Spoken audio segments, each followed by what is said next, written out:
Welcome to the Wealthy Speaker Podcast, the show that offers you tips and strategies to help speakers build the business of their dreams. Now here's your host, 30-year industry veteran and business coach, Jane Atkinson.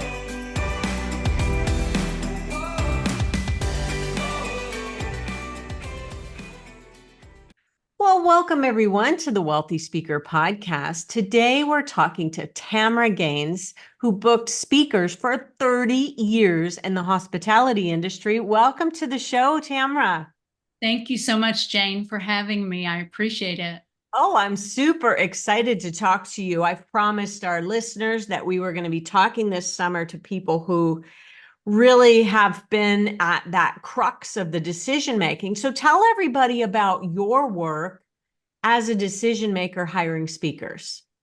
Gosh, so you've already said that's 30 years in the making, and I've had the fortune of working in different areas. So I was an independent meeting planner. I worked in corporate America and then also the association world. And there are definitely a lot of similarities, but there are also some differences as well. So as an independent meeting planner, working with different clients. So, it tend to kind of decision by committee, if you will, because it was a matter of presenting ideas and thoughts to them. Okay. Corporate America, I was in a place where, I had a budget there, had a nice budget. And so through the course of our conversation, I might drop a few names that will signify that there was a budget Yes. with those speakers. And then the associations that I've worked with have been more on the not-for-profit side for the last decade or so. And, the decision making and my position has been that I was the one ultimately making the final decision, but also had a team that was helping in the research and doing the work as well. So let's just talk that through. When you are tasked with, okay, let's say it's the association situation. You're tasked with, okay, we have our annual meeting coming up. This is your budget for speakers, and we're going to need this many keynotes, this many breakouts, etc. Sometimes the breakouts are separated from you, are they not? And somebody else is going to do a call for proposals and all of that. It depends on the size of the association, I'm sure. Talk that through a little bit. Yeah. So in my position as the department lead, I would generally maintain the main stage speakers. Yes. And I would work with a bureau with that group. And then I had someone on my team who primarily did the breakout sessions. Okay. And that would sometimes be industry related people, maybe on occasion someone internally. And then also, that we would work with maybe a specialized speakers bureau there for the particular industry that we were in. Having booked speakers before, so I used to work for a speakers bureau as well, and I booked into SHRM conferences where they could afford $30,000 for a speaker. What would be your maximum budget at that particular association? Gosh, so at this particular association, again, in the not-for-profit, we went as high as 40 one year to test the market to see if a name was a big draw. I had to rob Peter to pay Paul, borrow from the advocacy funds because my department didn't have it all. I would say on average, it was 10 to 20. So that's really for people to hear, I think. Yeah. This was a big national association, right? Right. Well, this particular was regional. Oh, okay. That's but a large regional. And it really boils down to just the whole bucket, right? So there's a bucket of money. And if you happen to be bringing in some industry folks where you're either not paying anything at all or you're only paying travel, then that affords more money for a paid speaker. And, it's that balancing act, right? Of just kind of looking at the big picture. Okay. For paid keynote speaker. Okay. Yes. So I think this is really interesting for people to learn because people have said to me, well, it's a total waste of time doing calls for proposals because they don't have budgets. And many associations don't have budgets for their breakout speakers. Do you know of some that have had budgets for breakouts? Oh, definitely. I mean, the two associations that I worked for, well, let me back up. The one where I've been for the last decade, we definitely had a bucket of money for breakouts. And again, it would just determine if we were paying everyone, then the amount of money per speaker was obviously less. Yes. A lot of times we would look and determine, okay, are there going to be any industry related updates from partners, so that it was always educational, not a sales pitch, if you will. And we would plug those in first, because Yeah. then we could see what How do we have many? left and who do we want. And it was a real process of, I mean, visually, if you think about, a speaker grid of here's our agenda, Mm-hmm. and here are the topics that we're looking for. And here are the potential people. And we would drop photos in. So we're looking at 3 potential people for this one topic. And we would drop photos in and we would drop the price in. And then once we had the grid filled out, we could look and see, are we being inclusive? How diverse is our lineup?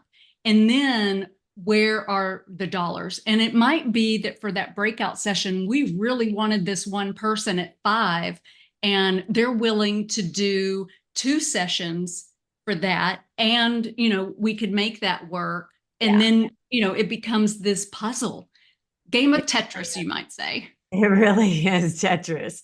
I love it. Well, I think that that's interesting for people to hear, because I'm pretty sure most people had this preconceived notion that if you were filling out a proposal, that meant there was no money.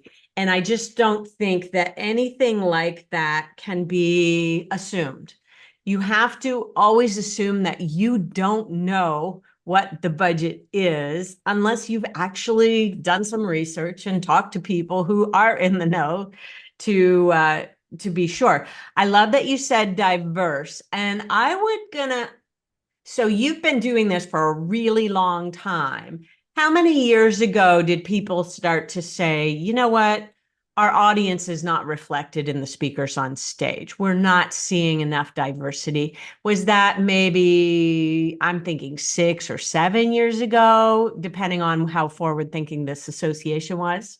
Definitely. And it was very intentional, because our market is predominantly male. Ah, And so, not to say that the members, are all male. Obviously, membership in associations is very diverse, yes. but being intentional about looking, and I think that it's evolved, right? So probably 10 years ago, because I do a lot of work with women in leadership, I was very focused on, let's make sure that we have gender equality. Yes. And then it was, okay, well, let's, make sure that we have race equality. Yes. And more so now of how can we even stretch that further, whether it's through, the sexuality lens and what that looks like, whether it's the educational lens. With some associations, are you looking at the political lens? And if so, how are you counterbalancing one over the other? And so Yes. really making sure that we are hitting as much as we can there, but then also the abilities of how are we training? Are we focusing on, neurodivergence and the different way that people learn? And all of that is a major factor. It's not this cookie cutter, oh, this speaker reached out to me and I can afford them and let's just plug them in. There has to be some strategy around the process. Well, I love that you're allowing us into the minds of decision makers, because look at all that you have to consider today. I'm thinking maybe the job was a little bit easier 10 or 20 years ago. Let's switch gears and talk about your corporate decision making. Okay, so you're mandated with an event and you know kind of how many people and what the city, what would be an audience size for you in your corporate job? In my corporate, I was 6 to 8,000 people. Oh, okay. So we're talking big events with big budgets. So tell me the process. Do they say to you, here's the theme of the event, or is that something that you're tasked with and then you go on from there? Give me I like the was first 3 or 4 steps that you have in terms of the speakers for that event. Sure. And it also depends on, what your product is in corporate America. What are you featuring? Are you launching something new? So whether you're launching a tractor or a lipstick, whatever that is, what's the focus going to be? And if it is, lipstick or cosmetics or fashion or anything like that, then you're really paying attention to things like what are the color trends? What's coming up ahead? You're looking a year or two out. And yes, my team I worked closely with the marketing department, and I generally had an idea of a theme, and then they would create the look and the feel and everything around that. And then from that theme, we would then find main stage speakers that fit within that. With the corporate job, we primarily had paid main stage speakers, and the majority, and maybe very few breakout session speakers were paid. The majority of those were industry related in that particular thing. Because there were a lot of people probably who wanted to get in front of you, and you would just say no big pitch if they were coming in. So people who would like sponsor the event almost, right? Right. So big production. Give me some ideas of, you can name drop if you want, but I would really like you to price drop. What would be a budget that you might have? Like you're tasked with finding how many speakers and you've got how much money? Oh gosh. Well, I mean, I had Margaret Thatcher, Okay. Barbara Bush. Okay. uh, I've had the pleasure of working with a group, and we hired Michelle Obama and Brene Wow. Brown. So those are obviously some, larger ticketed names. Yes. And those are sometimes out of the scope in some of those instances where maybe they're out of the scope of the budget. And, we are negotiating, can we help get them something else in the same town that it becomes a share? That's not normal, but, those are some of the things that you might do in order to get a big name. Wow. There were other times where, I mentioned earlier in working with Bureau, where I had someone, I had Tipper Gore booked, and her mother passed away 2 days before, and the Speakers Bureau was working to replace her, and and so we were able to get John Walsh, and still pricey at the time. This was early 2000s, but you might be anywhere from, realistically, you might be anywhere from 25 to 75, and certainly there are some in the six figures, but I'm sure I'm bound by some legal contract to not divulge. Okay, but I'm just going to assume that anybody like a Michelle Obama would be over $100,000. You don't have to confirm or deny that. Just there are some, and any past presidents and things like that, they're Yes. always typically in the six-figure. So we're talking really big. Okay, so you've been tasked. What are the types of criteria? And I'm assuming this is coming from above somewhere, the criteria for the speakers, or are you just starting from a blank slate and saying, okay, based on this theme, this is what I think we should have? Is somebody saying to you, we need somebody who's, got great energy, big name draw, somebody who's going to put bums in seats? Like, tell me what some of the criteria might be. So yes, if you have a budget, it's generally about, we're looking for a name that ties into the theme. And, I think there's definitely two camps of people who believe that a name is a registration draw and those who don't think that it impacts. Mm. And, you know, I like having events where there's a big name and it's fun and it's glitz and that sort of thing. I personally don't think a big name is a draw from a registration standpoint. Mhm. I believe that people come to an event for the connections that they're going to make with others, those hallway conversations. The Yes. face-to-face meetings are absolutely not going away Yeah. because people want to be with other people. And surveys for the last 20 years have always had kind of networking and education neck and neck as the reason why people attend.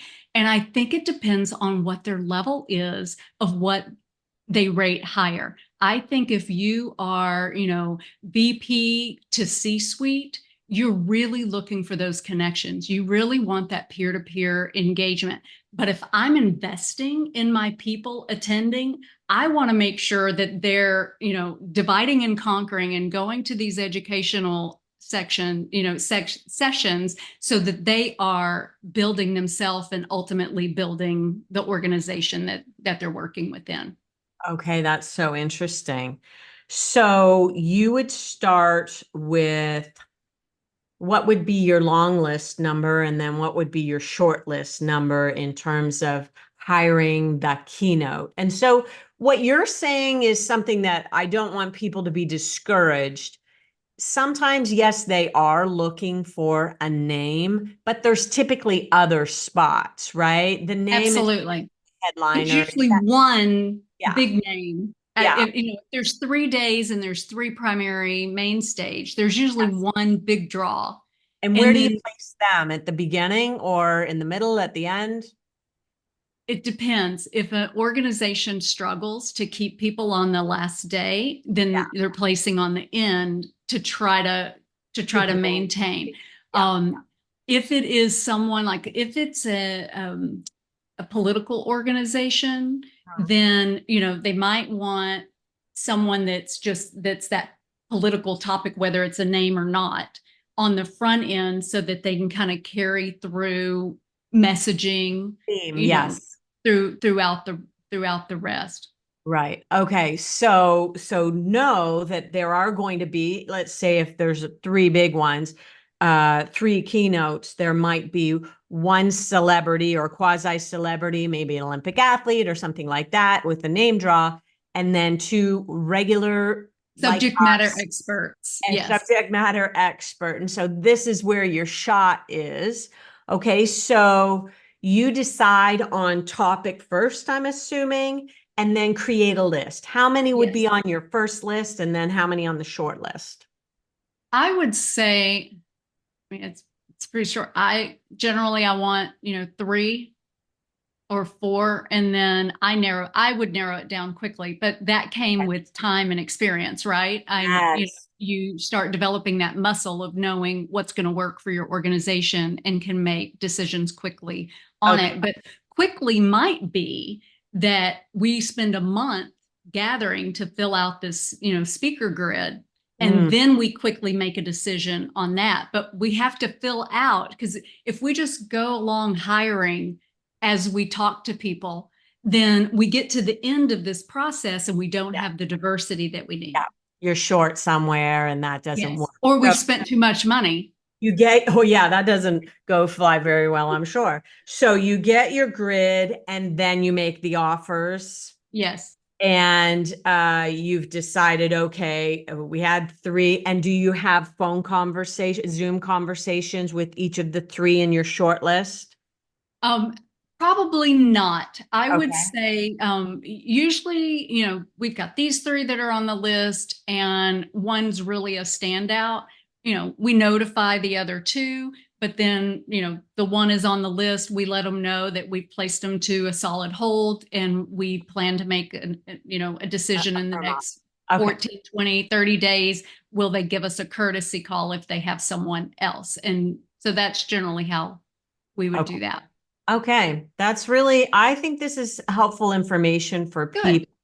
So, okay, so you've mentioned working with speakers bureaus, and one of the things that you talked about was the biggest benefit for a corporate meeting planner or an association meeting planner to work with a bureau is that if something happens, you have recourse. Somebody else is doing the scrambling for you to try to find that last minute replacement of equal.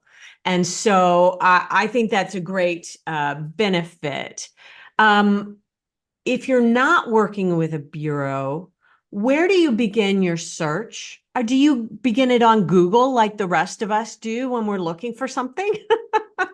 I will tell you, I learned my lesson, you know, 20 plus years ago with the benefit of the Bureau. And I'm very loyal in that I've generally worked with 2 to only 3 bureaus at a time. Certainly Okay. if someone's exclusive, but usually my bureau would be going out to that bureau and they tag team. But other than maybe knowing through my meeting planner network Mm-hmm. that so and so booked, this particular person, and then, hearing that they were good, Yeah. then I would go out and, stalk them on LinkedIn maybe and, connect that way. Yeah. But I would say 90% of the speakers that I book have been through a bureau. Okay. And I had a bureau that focused predominantly on my main stage. And then we had a bureau. And again, if your breakouts are also industry related, then you've got connections with some people there. And you have other people in your industry where we all refer to each other, right? So that's how you start seeing someone in this financial sector, and then they start picking up all of the things in, community banking or credit unions or what have you, because all of the meeting planners are talking about how great these people are, and it's completely different audiences. And please know, everybody, that people talk. Speakers bureaus talk to each other. Meeting professionals, decision makers, they talk to each other. They share ideas, they share leads, but they also share the bad stuff. So let's talk about one or two like complete turnoffs for someone in your position. What's something that happened where you were just, yep, they're on my blacklist now? I don't like surprises.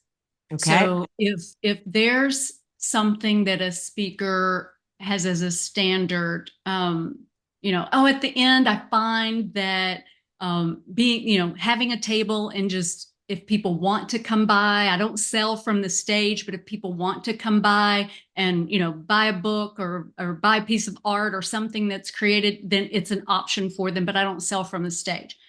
Okay, I can work with that.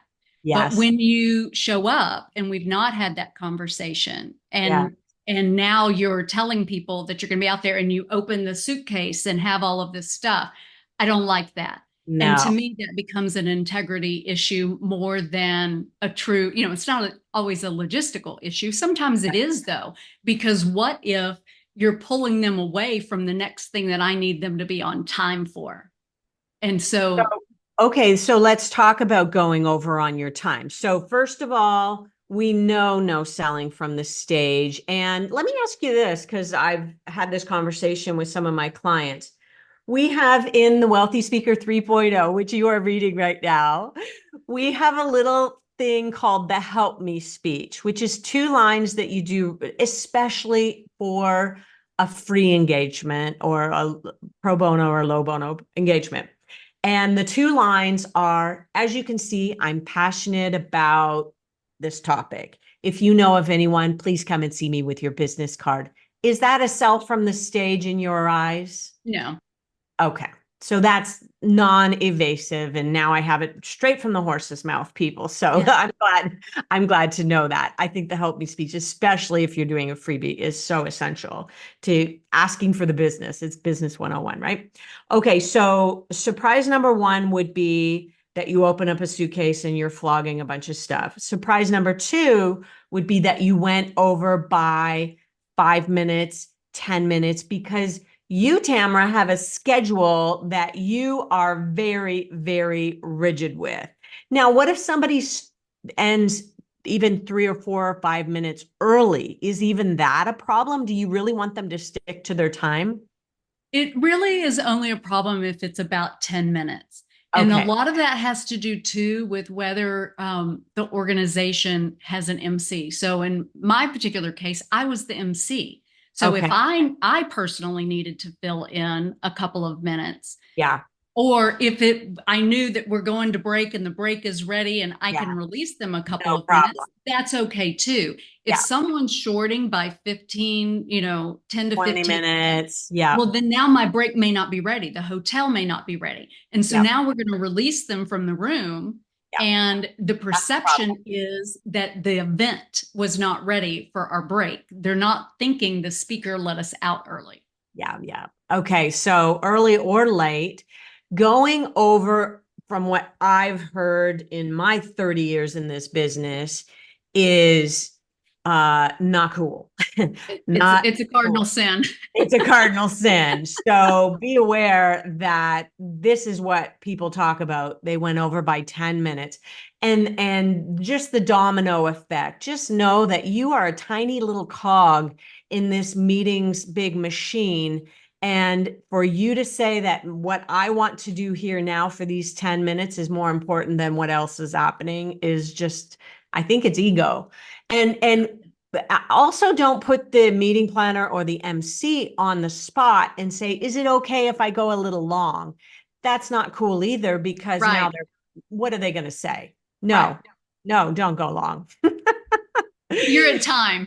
Now you, the MC, are looking like a bit of a, taskmaster, and you don't want to be put in that role either.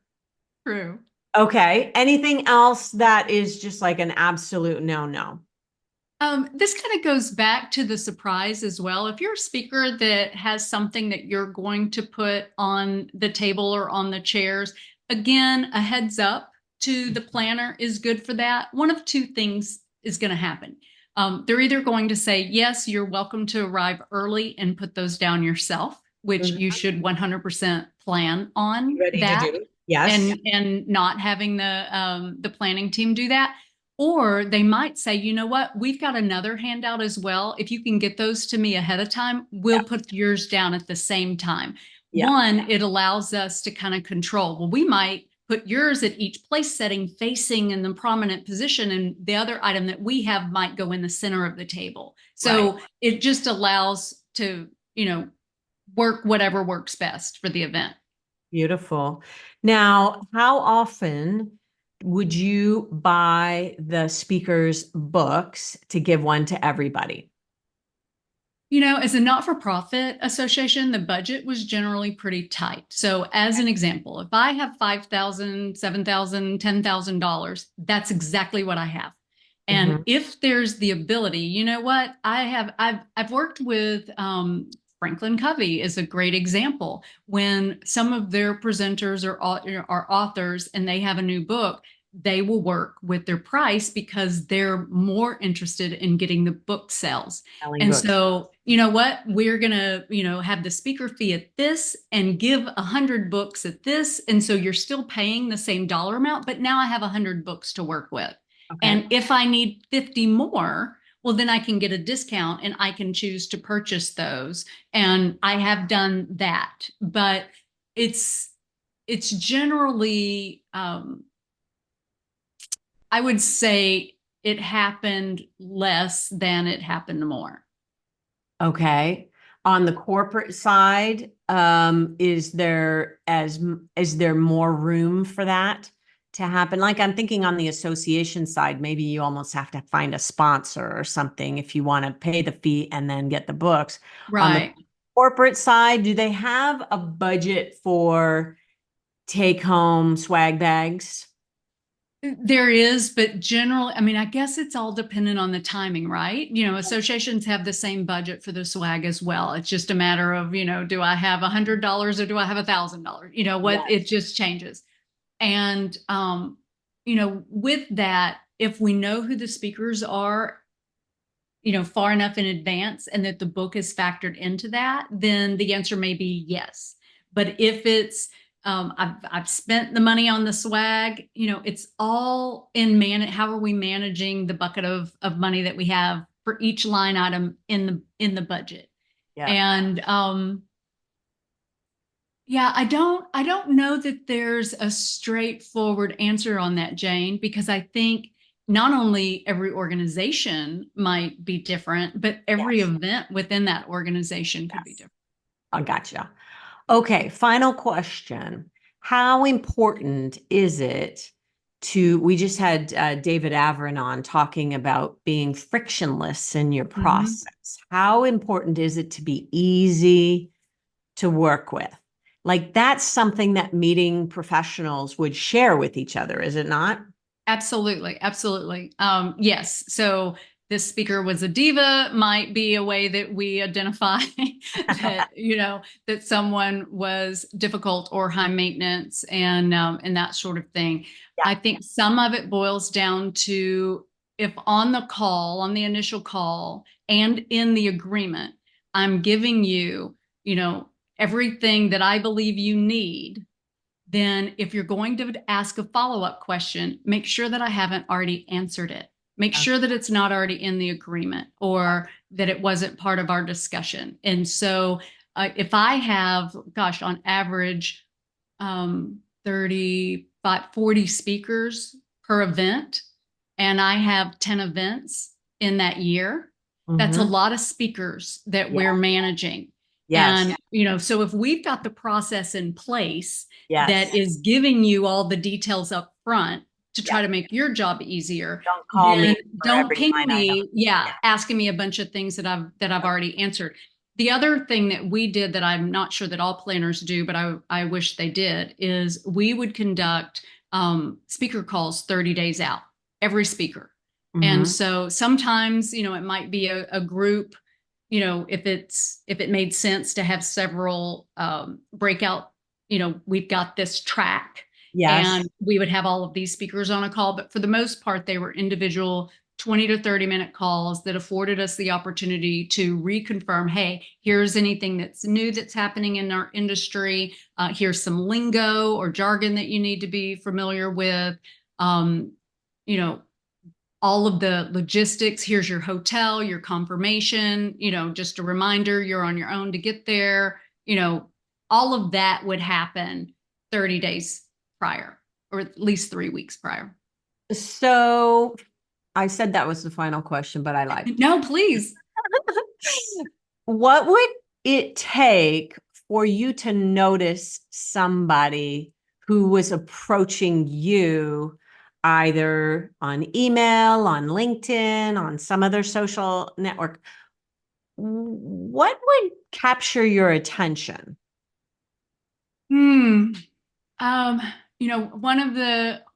One of the things that I've probably most appreciated about other speakers I'm now doing in my own business, and that's the drip method of just staying connected and not staying connected from a sales pitch point of view, but staying connected of value. How am I bringing value to you today? Yes. And that might be in the form of, hey, just thinking about you. Hey, saw your post. Or it could be, I read this article and I remembered you, saying something along that lines. It's hard sometimes to have the level of personalization in this busy, fast-paced world because we're trying to reach out to so many people. Yeah. But I do believe that when you can personalize something, it's, oh my gosh. I mean, it goes such a long way. If you send me something about beagles, knowing that I have 2 of them, then wow. All right. You've done your homework and I'm impressed by that. Okay, see, that works. Okay, I love that. We're always talking in our school about personalization, and I just think that it's worth the time that it takes.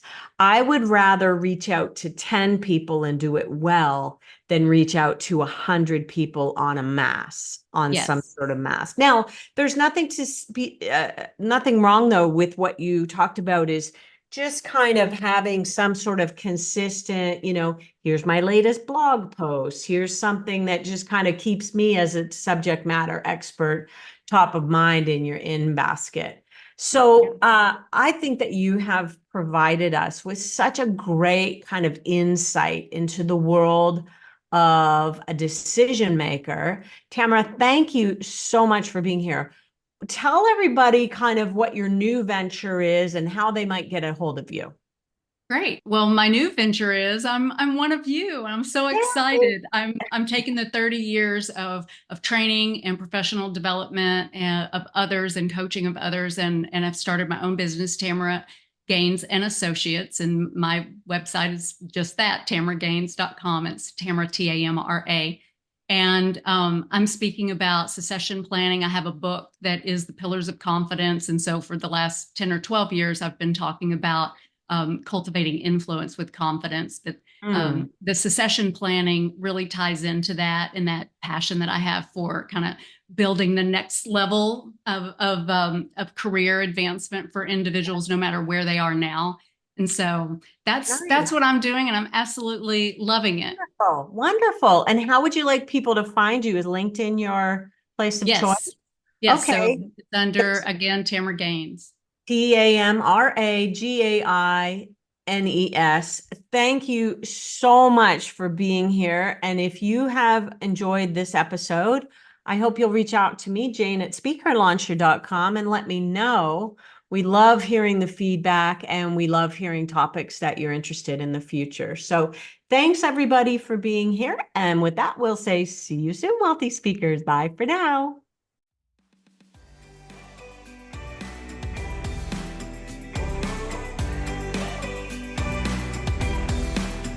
Thanks for listening to the Wealthy Speaker Podcast. If you need help building the speaking business of your dreams, head over to wealthyspeakerschool.com and take advantage of our 20-minute next step call.